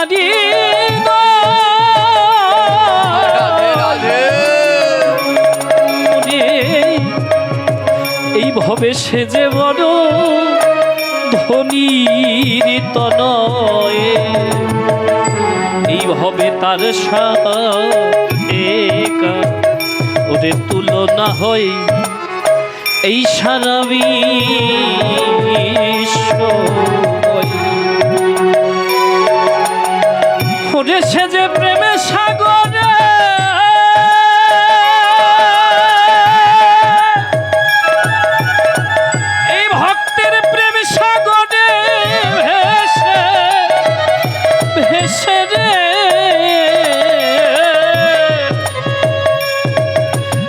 যে প্রেমের সাগরে এই ভক্তের প্রেমের সাগরে ভেসে ভেসে রে ওরে ওরে সে মহানন্দে ঢেউ খেলায় আমার মন এই ভক্তের প্রেম সাগরে ভেসে ভেসে রে সে যে মহানন্দে ঢেউ খেলা এই হবে কেবা ধনিয়া করে কেবা গরি মন বোঝাব হবে কেবা গরিয়া ওরে কেবা গরি বোঝাব বড় গায়ে। ভগবান বলছে আমি গরিবের বাড়ি যাই না, ধনীর বাড়ি যাই। মহাজন বলছে ঠিকই তো বলেছ, তুমি তো ধনীর বাড়িতেই যাও। ধনীকে যে কৃষ্ণ ধনে ধনী, তার জন্যে তার নাম হলো রাই ধনী। বলে ওই ধনীর বাড়িতে যাই। বুঝতে পারলেন না বিদুর কথাটির অর্থ। মনের মধ্যে তীক্ষ্ণ যন্ত্রণা, কিন্তু গোবিন্দের সাথে কোনো রাগ নেই, অভিমানও নেই। ও আমি গরিব বলে যাবেন না, ঠিক আছে কৃষ্ণ, কিন্তু জানো তোমার পিসিমা যদি শোনে তুমি আমরা গরিব বলে আসনি, তোমার পিসিমাকে বাঁচাতে পারবো কিনা জানি না। তাই কৃষ্ণ একটা ঔষধ দেবে, তোমার পিসিমার জন্য নিয়ে যাব। বলে এ জগতে দেহের ঔষধ, দেহের বেদি হলে ঔষধে ছাড়ে, কিন্তু মনে যদি কষ্ট পায় ও কোনো ঔষধের সারা যায় না। বলে একটা ঔষধ দেবে। কৃষ্ণ বলছে কি ঔষধ? বিদুর কি করেছে জানেন? গায়ে যে উত্তরীটা ছিল ওই উত্তরীটার নিচে পেতে দিয়েছে, আর পেতে দিয়ে বলছে কৃষ্ণ তুমি এই উত্তরীর উপরে একটু দাঁড়াও। কৃষ্ণ আজ এই লীলাটা বড় মনে পড়েছে কেন জানেন মা? আপনাদের এহেন ভক্তি দেখে। আর যখন আসছি মায়েরা চাদর পেতে দিচ্ছেন, কাপড় পেতে দিচ্ছেন, আর ঋণী করবেন না আপনাদের চরণধুলি। আমি সন্তান আপনাদের, আপনাদের চরণধুলি মাথায় নেয়ার জন্য এসেছি। এই তো ভক্ত, আজ সেই উত্তরী পেতে দিলেন বিদুর। বলছে কৃষ্ণ এই উত্তরীর উপরে একটু দাঁড়াও। ভগবান শ্রীকৃষ্ণ বুঝতে পারলেন না, ওই উত্তরীর উপরে দাঁড়ালেন। দাঁড়িয়ে হেঁটে গেলেন কৃষ্ণ। বলে এই তো আমার ঔষধ। আজ সেই উত্তরীটা জড়িয়ে মাথায় নিয়ে মাতা পরাশরীর কাছে গেলেন। মাতা পরাশরী গোবিন্দের জন্য কত পদ রান্না করলেন। ছুটে গেলেন স্বামী, কানাই এসেছে, কৃষ্ণ এসেছে। বিদুর বলছেন না পরাশরী, কৃষ্ণ বলেছে সে গরিবের বাড়ি আসে না। কিন্তু তুমি চিন্তা করো না পরাশরী, কৃষ্ণের থেকে দামি জিনিস আমি তোমার জন্য নিয়ে এসেছি। কৃষ্ণের থেকে দামি বস্তু নিয়ে এসেছি। পরাশরী বলে কৃষ্ণের থেকে দামি বস্তু? উত্তরীটা খুলে দিলেন। দেখো পরাশরী, কৃষ্ণের থেকে দামি বস্তু আমি কৃষ্ণের চরণে ধুলা নিয়ে এসেছি। আমি কৃষ্ণের চরণ ধুলা নিয়ে এসেছি আমি ভক্তের চরণে ধুলা নিয়ে এসেছি। ভক্তের চরণ ধুলা নিয়ে এসেছি বলে অঙ্গে মাখো আরেকটু ফাস্ট সঙ্গে রাখো আমি চরণে ধুলা নিয়ে এসেছি। ধুলি অঙ্গে মাখো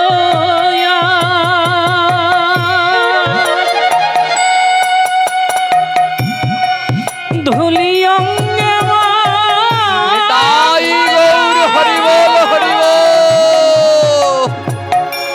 করে মাথায় রাখো আমি ভক্তের চরণ ধুলি নিয়ে এসেছি বলে এই ধুলায়ার কোথায় পাবো আমি এই ধুলিয়া কোথায় পাবো আজি গড়া গড়ি দিয়ে যাব আমি এই ধুলায়া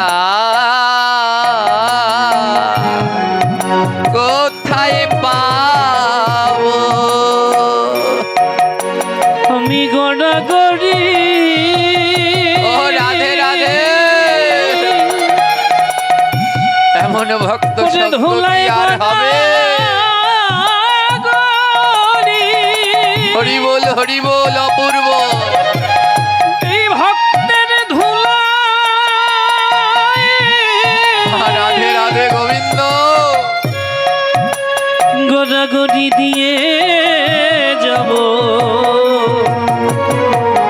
আমি এই ধুলিয়ার কোথায় পাবো আর কি করে বোঝানো আমি ভক্তের অঙ্গ পরশ করব আমি ভক্তের অঙ্গ পরশ করব আমার তাপিত দেহ শুদ্ধ করব আমি ভক্তের অঙ্গ পরশ করব ওরে আমার পাপির দেহ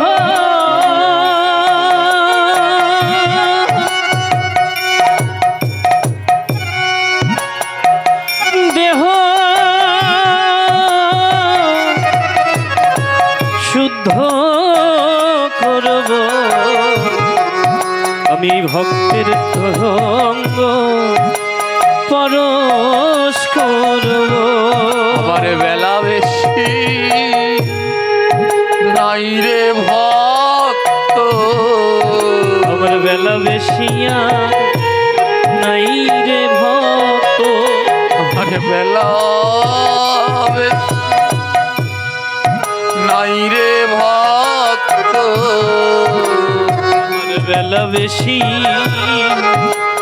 জীবনের বেলা বেশি নাই রে ভক্ত আমি কারে যেন ডাক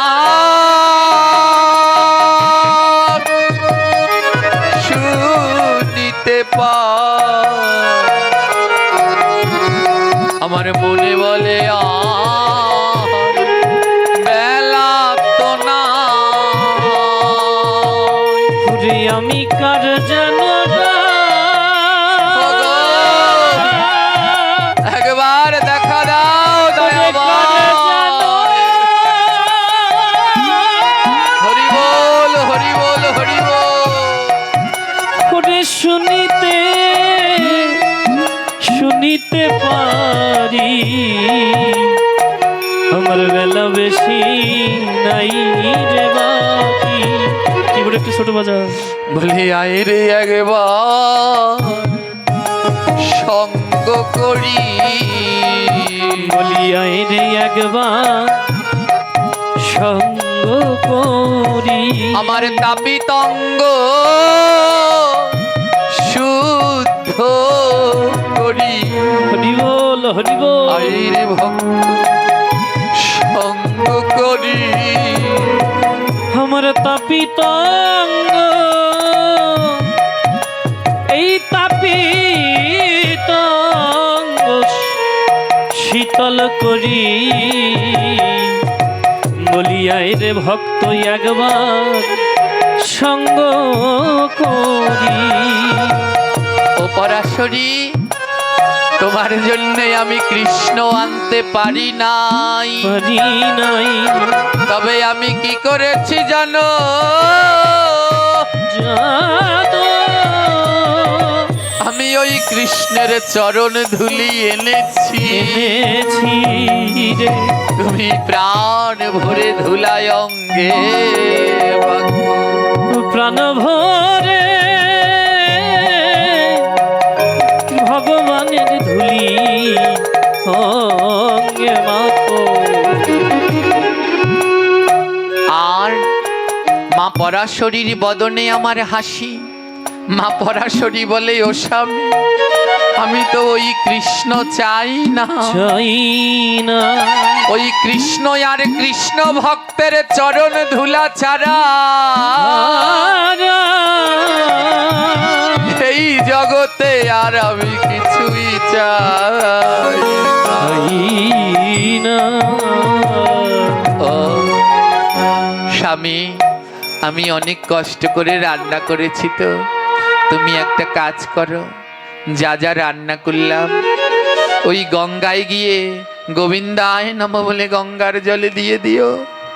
শুনেছি গোবিন্দায় নম বলে গঙ্গার জলে দিলে তা নাকি গোবিন্দই পায়। গোবিন্দ হে। তাই আজ কি করেছে জানেন? ওই ভালো ভালো কলাগুলো বেছে রেখে দিয়েছিল, কয়েকটা পচা ছোট কলা আলাদা করে রেখে দিয়েছে। ওটা তো গোবিন্দ সেবায় দেয়া যাবে না, সেটা আলাদা করে রেখে দিয়েছিল। এছাড়া ঘরের ভিতরে যত বস্তু আছে সেই সমস্ত বস্তু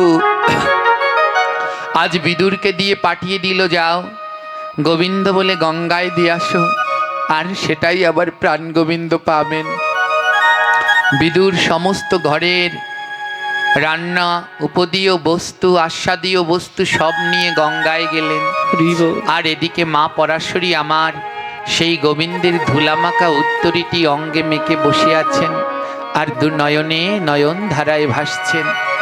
এদিকে মধ্যাহ্ন সময় সমাগত। আজ ভাই বলরাম বলছে, কানাই আজ তোর বড় পরীক্ষা, দেখি কার ঘরে যাবি কানাই। বলি কার ঘরে যাবি কানাই। কার ঘরে যাবি কানাই। কার ঘরে যাবি কানাই। যার ঘরে বসার জায়গা নাই, কার ঘরে যাবি কানাই। কার ঘরে বসার জায়গা, কার ঘরে যাবি কানাই। ও কানাই, আজ কার ঘরে যাবি? যার ঘরে বসার জায়গা নেই তার ঘরে না, যে তোর জন্য সোনার উপকরণে সাজিয়েছে। গোবিন্দ আমার বলছে দুজনেই ভক্ত, তাই আজ আমার প্রাণ গোবিন্দ রওনা দিয়েছেন। এবার হেলে দুলে প্রাণ গোবিন্দ চলিতে লাগিল। হেলে দুলে প্রাণ গোবিন্দ চলিতে লাগিল। আবার তাহা দেখে নর নারী জয় জয় দিল। তাহা দেখে নর নারী জয় ধরি দিল। তারা জয় জয় দিল রে। জয় জয় দিল রে। তারা ইউলু ইউলু দিল রে। ইউলু দিল রে। আমার প্রাণে গোবিন্দ দেখো আজি যাইতে লাগিল রে। আমার প্রাণ গোবিন্দ দেখো আজি যাইতে লাগিল। আজ গোবিন্দ আমার প্রথমে দুর্যোধনের ঘরে গেল। আর দুর্যোধনের ঘরে গিয়ে দেখে সোনার থালা গ্লাসে করে কত উপকরণ সাজিয়েছে। পদে পদে 56 ভোগ সাজিয়েছে। সোনার থালা গ্লাস বাটি কোনো অভাব নেই। এবার দুর্যোধন বলছে, নাও ও কানাই সেবা করতে বসে পড়ো। ভগবান বললেন, ও দুর্যোধন আমি এই খাবার খাই না, এই খাবার খাই না, এই খাবার খাই না। আমি এই খাবার খাই না। বলে কেন খাবে না? এর মধ্যে কি কম আছে যে তুমি গ্রহণ করবে না? ভগবান বলে সবই আছে, শুধু একটা জিনিস নাই। বলে কি নাই? গোবিন্দ বলছে কি নাই জানো? এখানে তুলসী দেওয়া নাই, তুলসী দেওয়া নাই, তুলসী দেওয়া নাই। এই তুলসী দেওয়া ওই নাই। 56 ভোগ আর 36 ব্যঞ্জন, 56 ভোগ আর 36 ব্যঞ্জন। বিনা তুলসী প্রভু না করে গ্রহ।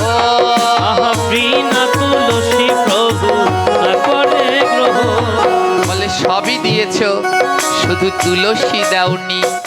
তাই হে কৃষ্ণ ভক্তগণ, এই দেহটাও নৈবেদ্য যদি লাগাতে পারো গোবিন্দের সেবায়, তাহলে এই মানব জীবন তার ধন্য হয়ে যায়। তাই আমার মহাজন বললেন, এই দেহ নৈবেদ্য যার তুলসী নাই, দেহ নৈবেদ্য যার তুলসী নাই, ভক্তবৃন্দ বলে তার কোনো গতি নাই। ভক্তবৃন্দ বলে তার কোনো গতি নাই। এই দেহ নামক নৈবেদ্যে যে তুলসীর মালা পড়ল না, তার আর এ জন্মে গোবিন্দ সেবায় লাগা হলো না। এখানে অর্ধেক মায়েদের গলায় সোনার চেইন, কিন্তু তুলসীর মালা নেই। রাধে রাধে। তাই সাবধান, সবাই মালা পরুন মা। যদি গলায় তুলসীর মালা না থাকে, ওই হাতে গোবিন্দ গ্রহণ করে না। আর ভোগের যত 56 পদ রান্ধ, ওতে তুলসী না দিলে প্রভু গ্রহণ করে না। তাই তুলসীর মালা সবে কণ্ঠে ধারণ করো, তুলসীর মালা সবাই কণ্ঠে ধারণ করো। দুর্লভে মানব জনম তোমরা ধন্য করো। এই দুর্লভ মানব জনম তোমরা ধন্য করো। জগতের ওই উদ্ধার লাগি প্রভু গোরারা, এই জগতের উদ্ধার লাগি প্রভু গোরারা নিজে মালা পড়ি প্রভু জগৎ শিক্ষা দেয়। এই নিজে মালা পরি প্রভু জগৎ শিক্ষা দেয়। আমার মহাপ্রভু নিজে গলায় মালা পরে জগৎ জীবকে শিক্ষা দিল, তোমরাও গলায় মালা পরো। আজ যার গলায় মালা নেই, গোবিন্দ বলে তার হাতে আমি গ্রহণ করি না। তাই যাদের গলায় মালা নেই, করজোরে অনুরোধ করছি, সবাই কণ্ঠে তুলসীর মালা পরুন। কারো যদি লজ্জা করে, তাহলে তার মতো অধমার নেই। তুলসীর মালা আমার অহংকার, আমার চিহ্ন, আমি সনাতনী, আমার চিহ্ন এই তুলসীর মালা। যদি কেউ মনে করে তুলসীর মালা পরতে লজ্জা, লোকে দেখলে লজ্জা, তাহলে সে আমার সনাতন ধর্মের জন্য লজ্জা। তাই ঘরে ঘরে শোনো সকল ভক্তগণ, ঘরে ঘরে শোনো সকল ভক্তগণ, তুলসীর মালার আগে প্রয়োজন, তুলসীর মালার আগে প্রয়োজন। অধিক রাত্র হয়ে যাচ্ছে, তাই এদিকে আর যাব না। এখনই আমরা আলোচনার বিশ্রাম দিতে দিচ্ছি। গোবিন্দ বললেন, আমি তোমার ঘরে খাবো না দুর্যোধন, গলায় মালাও নেই আর ভোগে তুলসীও নেই, তাই গ্রহণ করব না। এবার প্রাণ গোবিন্দ আমার দুর্যোধনের ঘর থেকে বেরিয়ে গেলেন। এবার নাচিতে নাচিতে প্রভু চলিতে লাগিল, নাচিতে নাচিতে প্রভু চলিতে লাগিল। ওই না বিদুরের ঘরে গিয়া উপস্থিত হলো, বিদুরের ঘরে গিয়া উপস্থিত হলো। এবার বিদুরের ঘরে এসে দেখে মা পরাশরী ওই গায়ে বস্ত্রটা জড়িয়ে ধরে কাঁদছে। আর ওই লীলা দর্শন করে গোবিন্দ প্রতিদিন বলে, পিসিমা, আজ পিসিমা, পিসিটা বাদ দিয়ে গোবিন্দ আমার মা মা বলে ডাকছে। ও মা, মা। পরাশরী বলছে, এ জগতে তো আমায় মা বলে ডাকার কেউ নেই, গোবিন্দ বলে এ জগতে যার কেউ মা বলে ডাকার নেই, তার আমি আছি। আরে কানাই তুই, ভগবান বলছে আমার বড় খিদে পেয়েছে মা, খিদে পেয়েছে, কিন্তু কি করব বলতো, সব খাবার না জলে দিয়ে দিয়েছি, গোবিন্দায় নম বলে জলে দিয়ে দিয়েছি, তুই নাকি আসবি না, তাই সব খাবার জলে ফেলে দিয়েছি। ভগবান বলছে ওমা যা আছে তাই দাও, বড় ক্ষুধা পেয়েছে, যা আছে তাই দাও, আমার বড় ক্ষুধা পেয়েছে, তোমার যা আছে তাই দাও। পরাশরী মা বলছে কিছু নেই রে কানাই, সব দিয়ে দিয়েছি। ভগবান বলে দেখো না মা, তোমার ঘরের এক কোণে রইয়াছে কি, তোমার ঘরের এক কোণে রহিয়াছে কি, তাহাই দাও মা, তাহাই আনি দাও, তাড়াতাড়ি দাও মা, তাহাই আনি দাও। মা ওই যে ঘরের এক কোণায় রেখে দিয়েছে। পরাশরী দেখলেন ঘরের এক কোণায় সেই দুটো পচা কলা, ভালোটা গোবিন্দ সেবার জন্য দিয়ে দুটো পচা ছোট কলা ছিল। বলে এ কি গোবিন্দকে দেয়া যায়? গোবিন্দ বলছে মা আমার বড় খিদা লেগেছে, দাও না, তাড়াতাড়ি দেরি করো না। মা পরাশরী সেই দাগ লেগে গেছে কলায়, সেই কলা এনে গোবিন্দের কাছে দিল, নে কানাই তাহলে এবার সেবা কর। ভগবানের দুটি নয়নে জল। ভগবান বলছে জানো মা, যখন যুদ্ধ হয় তখন আমি চক্র ধরতে পারি, আবার গদাও চালাতে পারি, আবার গোপীদের সাথে রাস করার জন্য বাঁশিও বাজাতে পারি। ও মা এই হাতে আমি বাঁশি বাজাতে পারি, এই হাতে আমি চক্র ধরতে পারি, গদা ধরতে পারি, যুদ্ধ করতে পারি, কিন্তু জানো মা এই হাতে আমি খেতে পারি না। আমার ভক্ত যদি না খাইয়ে দেয় আমি খেতে পারি না মা। ভক্ত আমার মাতা পিতা, ভক্ত আমার গুরু, ভক্ত আমার নামেরাই খাচ্ছে বঞ্চকল পুত্র। ভক্ত আমার ওরে মাতা পিতা, ওরে ভক্ত আমার গুরু,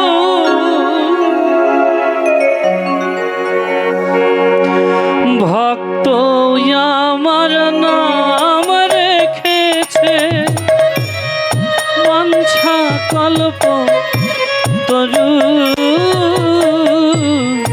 ভক্ত আমার নাম রেখেছে বাঞ্ছা কল্প তরু।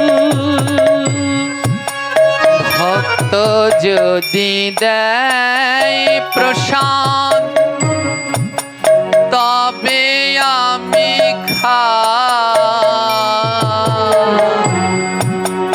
ভক্ত যদি না দেয় প্রসাদ আমি উপবাসী যা। ভক্ত যদি দেয় প্রসাদ গৌর হরি গৌর হরি, তবে আমি খাই, ভক্ত আমায় নাহি দিলে উপবাসী যাই, ভক্ত আমায় নাহি দিলে উপবাসী যাই। ওমা আমি সব পারি, এই হাতে সব করতে পারি, শুধু খেতে পারি না, যদিও বা খাই আমার পেট ভরে না মা। আজ ভক্তের ইচ্ছা পূর্ণ করবে বলে গোবিন্দ আমায় বলে ওমা তুমি আমায় খাইয়ে দেবে। পরাশরী মার আনন্দ ধরে না, আহা কতদিনের স্বাদ, আমি গোপালকে কোলে বসিয়ে খাওয়াবো, আজ গোপাল আমার ভক্তের কাছে মনের ইচ্ছা পূর্ণ হবে বলে ছোট হয়ে ধরা দিলেন। আর মা পরাশরী গোপাল রূপে গোবিন্দকে আমার কোলে বসিয়ে এবার কলা সেবা করাচ্ছেন। মা ভক্তে এমন হয়ে গেছে, এমন আত্মহারা হয়ে গেছে, গোবিন্দের মুখে ওই কলাটা তুলে না দিয়ে ওই কলার ছোগা দিচ্ছে, ওই কলার খোসা দিচ্ছে, খা গোপাল খা। আর গোবিন্দ আমার ভক্তের প্রেমে এমন পাগল হয়ে গেলেন, সেই কলার শ্বাস না খেয়ে কলার খোসা খাচ্ছেন। ভক্ত আর ভগবান দুজন নয়ন জলে ভাসছে। এর নাম প্রেম, এর নাম ভালোবাসা। বলে প্রেম আর ভালোবাসার মাঝখানে যেন অন্য কেউ না আসে। ওই প্রেম আর ভালোবাসার মধ্যে কোনো বিধিবিধান থাকে না। তাই আজ সমস্ত বিধিবিধান ভেঙে ভক্ত আমার ভগবানকে কলার খোসা খাওয়াচ্ছে, আর ভগবানও বিধিবিধান ভেঙে সেই ভক্তের হাতের কলার খোসা গ্রহণ করছে। কেউ একজন গিয়ে বিদুরকে বলছে, বিদুর তোমার ঘরে কৃষ্ণ এসেছে। এই কথা শুনে বিদুর সেই জলের মধ্য থেকে দৌড়ে রওনা দিয়েছে। আর এমন জোরে দৌড়ে রওনা দিয়েছে, রাস্তার মধ্যে গায়ের কাপড় খুলে পড়ে গেছে। আর উলঙ্গ অবস্থায় বিদুর এসে দাঁড়িয়ে দেখছে গোবিন্দকে মা পরাশরী কলার খোসা খাওয়াচ্ছে। বিদুর বলছে, মা পরাশরী এ কি করছো? তুমি কলাবাদ দিয়ে কলার খোসা খাওয়াচ্ছ? তুমি তো প্রেমে পাগল হয়ে গেছো। হ্যাঁ। আর পরাশরী বলছে, স্বামী আমি তো প্রেমে পাগল হয়েছি, আর তুমি তো প্রেমে উন্মাদ হয়ে গেছো। দেখো তোমার গায়ে বস্ত্রটাই নেই, তুমি তো প্রেমে উন্মাদ হয়ে গেছো। যেমন গোপীগণকে বংশীতে ডাক দিলে ভগবান বংশীর ধ্বনি করলে গোপীগণ সব ছেড়ে চলে আসতো, তেমন চলে এসেছে। এই হলো মা ভক্ত, এই হলো ভগবান। তাই আজও ভগবান আসে তার কাছে। কার কাছে? বলে যার নয়নে জল আছে আর হৃদয়ে ভক্তি আছে। ভগবান ধন দেখে আসে না, ভগবান ভক্তি দেখে আসে। তাই আসুন আমরা এ জীবন ধন্য করি, পূর্ণ করি, ভক্তি জীবন পালন করি, গোবিন্দের সেবায় এই দেহ মন জৈবন সময় থাকতে লাগাই। সময় গেলে আর ভজন হবে না। আজ পরাশরী মা আমার আর ভক্ত বিদুর নিজের ঘরে আজ গোবিন্দ লাভ করল। তাই মহাজন বলল, আজি আনন্দ ধরে না, আনন্দ ধরে না, আজ আনন্দ ধরে না, আনন্দ ধরে আহা আনন্দ ধরে না, আনন্দ ধরে না, আজ কি আনন্দ, কি আনন্দ, আনন্দ ধরে না, আহা কি আনন্দ, কি আনন্দ, আনন্দ ধরে না, না আনন্দ ধরে না, আহা আনন্দ ধরে না, আজ নিজ গৃহে কৃষ্ণ পেল আনন্দ ধরে না, ওই নিজ গৃহে কৃষ্ণ পেয়ে আনন্দ ধরে না, আনন্দ ধরে না, আনন্দ ধরে না, নিজ গৃহে কৃষ্ণ পেল আনন্দ ধরে না, ওই নিজ গৃহে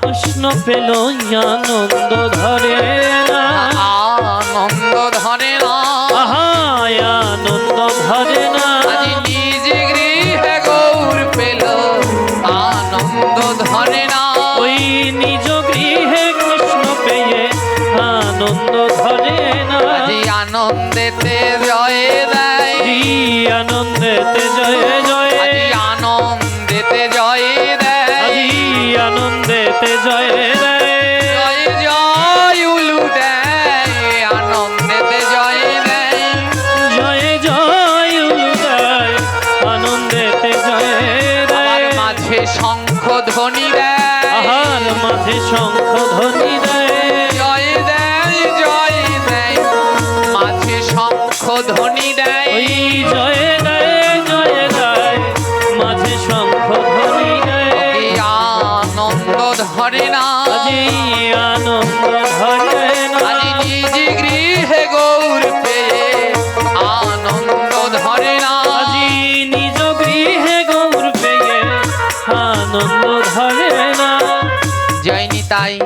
আজ আনন্দের বন্যা আসছে আগামী ৩রা ও ৪র্থ জানুয়ারি রোজ শনিবার ও রোববার শ্রীমদ্ ভাগবত পাঠের আয়োজন রয়েছে।